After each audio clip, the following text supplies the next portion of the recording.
as leaders in your organization, you want to enable this, you want to empower this. Autonomy, that's the last value here in the A.L.M.A framework. And in the framework, it describes who is trusted by the company to make decisions. So it's about decision making, freedom, have the trust to actually make decisions, right? Yeah. And it starts with no one, just the boss, upper management on it, higher management, team leadership, and everyone, like full autonomy.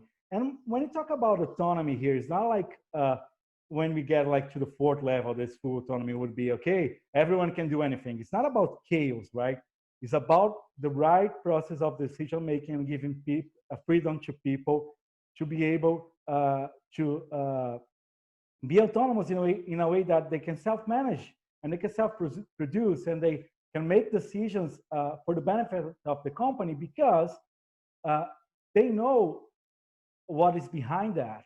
All of the so autonomy does not work if you have all of the other values balanced in the A.L.M.A framework. So you need to have accountable people that are motivated by the vision, that are in a learning culture, that they experiment things. So the freedom to actually autonomy and the trust to make decisions here, right? Yeah. And if you actually link that to DA here, you have the coordinated activities process goal that proposes a way to coordinate these activities or this decision-making process toward the company. Yeah, definitely. And what's interesting is that so in DA, one of the guidelines in the mindset is to create semi-autonomous, self-organizing teams. And we purposely use the term semi-autonomous because in the vast majority of cases, teams need to work with other teams to get the job done, which is why we have one of the reasons why we have the coordinated activities process goal is that, how do we coordinate our activities within our teams, but also within other teams, across teams as well. How do we coordinate activities across geographic locations? So it's interesting, before COVID, there was many Agile coaches out there that were telling you can't possibly do remote Agile. Now almost all teams are now remote. Exactly.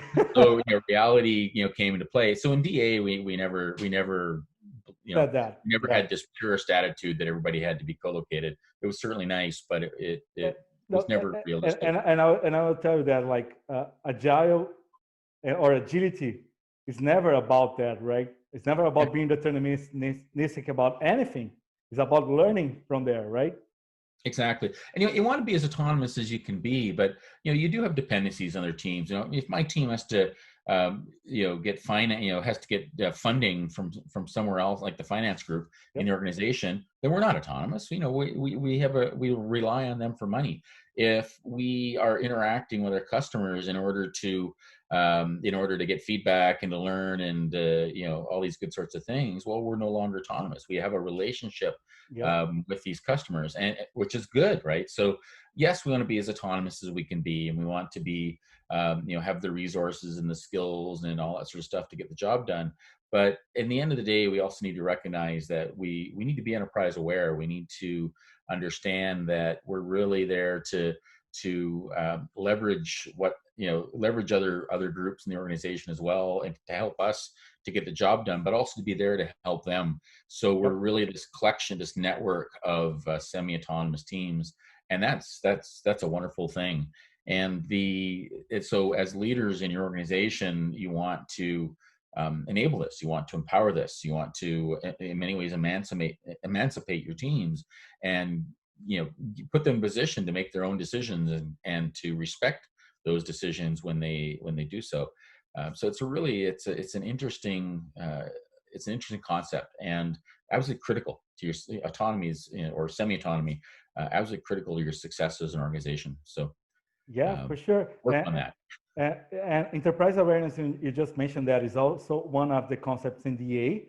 And when you say autonomy, like in that concept of enterprise awareness, it's just what you mentioned there. So it's not like I have a vertical, right? I have everything that I need. It's not about that, right? It's about not micromanaging. You do not need someone to actually push that forward. Like the team can interact with the other teams to get what they need, right? So autonomy is about that. right? Being able to make your own decisions within the whole company and how the company is organized around that to deliver value to your customer, right? In the Yeah. end, it's that. It's about how you actually organize your assets within the company to give value to your customer.